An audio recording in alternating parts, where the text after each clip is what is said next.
Hey guys, Crave here and happy holidays. So I finally spent some time, or a good amount of time, with Lamzu Thorn, and I got this about a day after releasing the Xlite V3 video a couple of weeks ago. So the TLDR is that I really like this and I do prefer it over Pulsar's offering. So let's take a quick look at Lamzu Thorn and what it's like.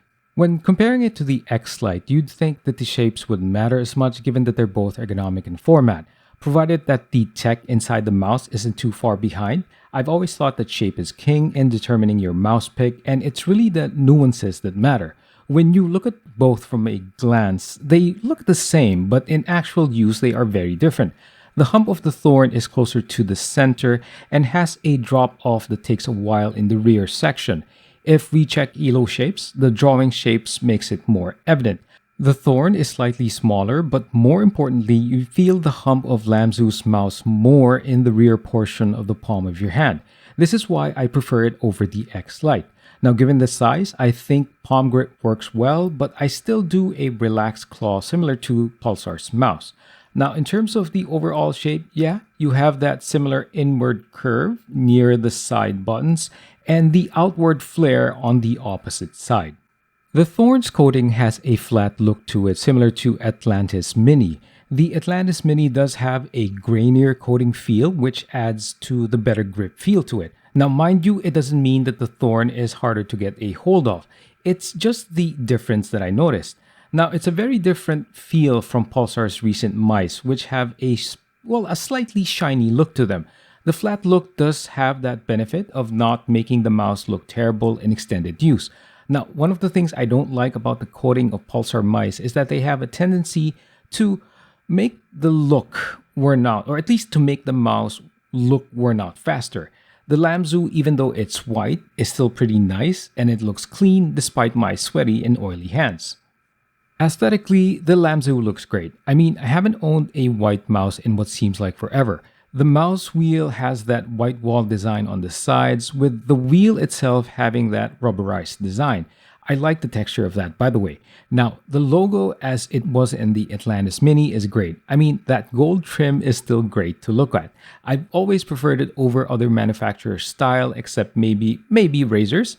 Now, the side buttons have that really nice and similar design to the Xlite and the Death Adder Pro.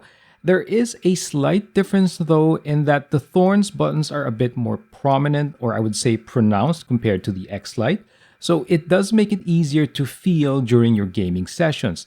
There's also a light indicator to let you know when you've plugged in the Thorn or when you select a different DPI stage.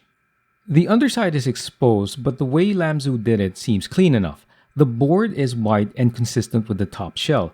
To me, the design on mice like the X2H looks better, but maybe the Thorn's approach is good to keep the weight down.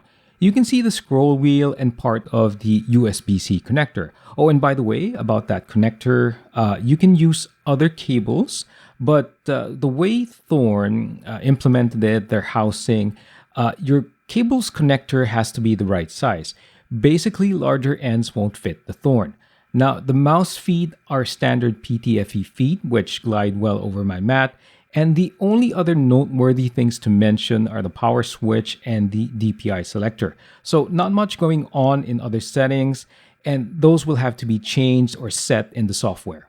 So if we get into the software, it's pretty nice because it's really just a simple interface. You can make changes to settings like your DPI stages, your polling rate, which you can push to 4K if you have the dongle. You can also record some macros, which I really don't do, and update the program along with other items that need to be updated. And one more thing I do want to mention is that unlike the initial versions of the software from Pulsar and Lamzu, you can now run both programs at the same time when it wasn't possible before. So if you're like me that often has two mice ready to go, it's not a concern anymore. So about its feel and use, this Lamzu Thorn is great. It feels well built, and I'm really glad I risked getting the white option. Now, the scroll wheel feels great to use as I mentioned earlier, but I don't like the sound it produces, and you will hear that in a bit. I really prefer a subtle or more muted effect when scrolling up or down. Now, the wheel click Yeah, they feel a bit heavier compared to the Xlite and even the Atlantis Mini. So spamming the wheel is still possible, but it's just not as light as other mice. Now, the M1 and M2 clicks feel snappy given that they are optical. So if you have to click like a maniac, nothing will hold you back. Now, I do want to mention though that the mouse buttons of the Thorn have less of that curved or depressed shape compared to the Xlite. The Thorn, like the Atlantis, has a straighter or flatter feel to it. I mean, it does cradle your fingers, but ever so slightly. Now, tracking wise, the sensor is great, and I can't call out anything that would ruin your experience in the middle of gaming. And finally, let's do a sound test for the Thorn.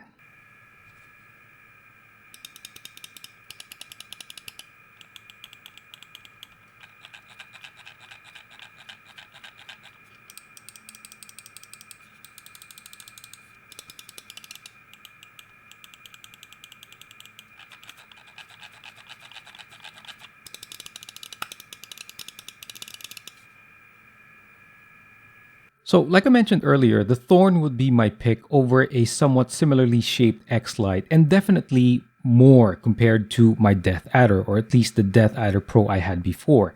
The mouse wheel click implementation should have been lighter, but everything else is great. The mouse is tough, it's light, and its features are great for the price point. This mouse is really something to consider when going over your options for ergonomic mouse formats. Thanks for watching, guys. I'll talk to you soon.